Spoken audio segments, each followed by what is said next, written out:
Alright, what's up everyone? Welcome to my strategy guide for the map Buried.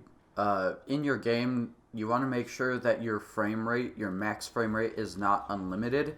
You need to have a frame cap because whenever your frames are on unlimited, for whatever reason, the paralyzer doesn't fly you up as high. I'm not quite sure why that happens. There's going to be one door you need to keep closed for the early rounds, and that's the one in the tunnel. You're going to want to build the subsurface resonator right at the table next to Jug, and you want to build the turbine in the courthouse. For your setup, you're going to want the Mark II, the Mustang Sally, and the paralyzer. Now, since you need a little bit of box luck for this setup, there's a trick you can do where if you give Leroy a piece of candy right next to the mystery box, he'll like smash it into the box spot or something, and it's gonna make it so that the box will never move. You can hit box as much as you want, but you'll never get the fire sale drop because box will never move, and that's gonna be super helpful because it means max ammos and insta kills are gonna be way more common while you're doing your camping strat. For your early rounds, you want to stay in the tunnel where there's only going to be two spawns. There's going to be one window spawn and one ground spawn, so it's super quick. This strategy mainly relies on using the PhD flopper perma perk, and the only way you can get this is exclusively for Varied. You need to dolphin dive until you get red screened, like over and over and over again. I like to stand next to the staircase where the staircase next to box, right? And just like do a dolphin dive off of that between rounds. You can usually get 2 or 3 in. And once you get this little green particle effect, and there's going to be a sound, you're going to have the PhD perma perk. So that means every time you dolphin dive from a higher spot landing to a lower spot, you're going to have this explosion. And also you're immune from taking explosive damage. But it's important that you be careful once you have this that you don't take a bunch of fall damage, because unlike normal PhD, if you take fall damage again, you lose the perma perk and you're going to have to do the dolphin dive thing again to get it back. So for the tunnel strategy, a lot of what you're doing, especially on the earlier rounds, you're just going to be dolphin diving to the ground spawn over and over and over again. And once the window spawn starts breaching, you're gonna kill them with the Mark II. If you wanted to play this until like mid to late 30s, you're gonna have a little bit more trouble with doing something like that, and you're gonna need to sit at the bottom of the tunnel with your Mark II, sort of lining up headshots with the 2 spawns. And for whatever reason on Black Ops 2, the Mark II has this issue. Also, the Origins Boomhilda has this issue where sometimes whenever you're shooting it too close to the zombies, the bullet kind of gets stuck and it doesn't fully go anywhere. Like, it just sort of stops in the air, and it's some weird glitch with hitboxes. And it's important to remember whenever you're doing this strategy, just be careful of headless zombies because you might think they're dead, but then they're not.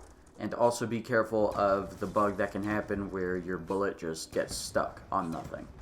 Now for your insta-kills, you want to use your Mustang and Sally, and you just want to spam at these 2 spawns pretty much as quick as you can, because you don't really need the Mustang and Sally ammo for anything else. It's only for insta-kills, and you're getting insta-kills and max ammos just about, you know, as often as each other. Sometimes you might get 2 of one in a row.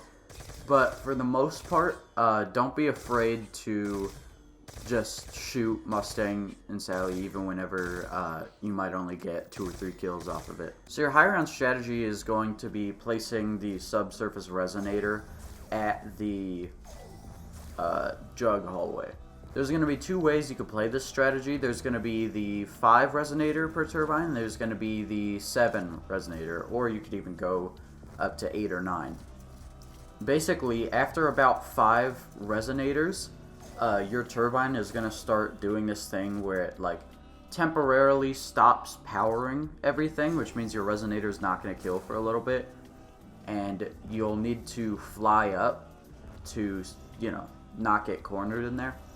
It's faster and safer to just forcibly break your turbine after the 5th one and grab a new one so you don't have to deal with this weird pausing thing.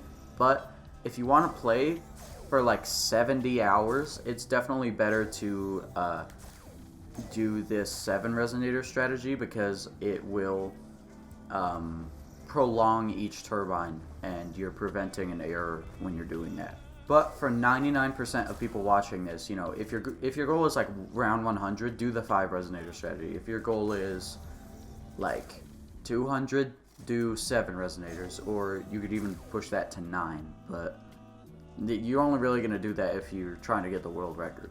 Basically, all this strategy consists of is placing a turbine, making sure you're paying attention to it. Once you see sparks coming out of it that are kind of blue, you're going to shoot the ground, and you're going to jump, and it's going to start levitating, and you're going to go grab a new resonator, and you're going to place it down. And you want to keep track of how many resonators you've done for this turbine. Once you've finished with the 5th one, assuming you're doing the 5 resonator strategy, you're going to pick up your turbine, go to where the subsurface resonator spot is. You're just going to drop the turbine there, and then you're going to shoot the paralyzer at the zombies that come up from there. And what that's going to do is it's going to trap them there, and they're going to stop pathing towards you. They're just going to start focusing on breaking your turbine because it's way closer. Once you have them kind of distracted, you want to drop down to the jug hallway and then fly back up onto the sort of ledge of that house, and then fly into the courthouse, land on the sort of table thing that's going to slide you off without taking a ton of fall damage. You can grab your new turbine and fly back up, and then you're good to drop the resonator or the turbine back down in the jug hallway. For a 7 resonator strategy, after you finish your 5th one and you go to pick up your 6th resonator, the turbine's probably going to be paused at that point.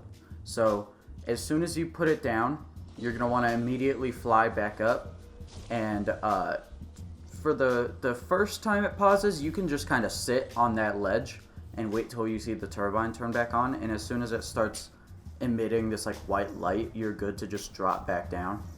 Now for your 6th and your 7th resonator, it's going to pause at the beginning and the end of it. So you might think, okay, it's not going to pause again. If you're on your 7th resonator, you're thinking, okay, it's already paused once, it's unlikely it's going to pause again. It should pause twice per resonator, and it's on a time basis, so it's not the same every time. But usually you're going to have 2 pauses per your 6th and 7th, and I don't even know how many for the 8th or 9th. But just be careful, be paying attention. Again, once you finish your 7th resonator, you're going to want to place the turbine at the top, sort of next to the resonator table. Let them break it and grab a new one. One more thing is that I know some people like to use either monkeys if they ever get trapped. Maybe they're not paying attention, turbine stops, they have to throw a monkey. Or if you like to use a time bomb at the beginning of the round, and if you ever go down, you can roll back to sort of reverse that down. But you don't ever get max ammos with this strategy. You're literally never going to get a max ammo with this strategy. So this is where it's especially important to have placed the candy on the box. Because near the end of a round, once you notice there's only a few zombies left, and they're not, maybe, you know, usually whenever there's only a few left, they're going to be the slow walkers, because all of the fast zombies will run into the resonator already. Once you have like 3 walkers left, something like that, you're just going to want to hit the box and try to get the other equipment. So if you're going for monkeys, you want to get time bomb, and vice versa.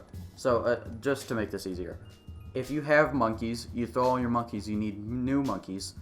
Spin for the time bomb. Once you get a time bomb, spin for the monkeys again, and then that will be a pretty easy way to refill it. That's about it for this strategy. Thank you for watching.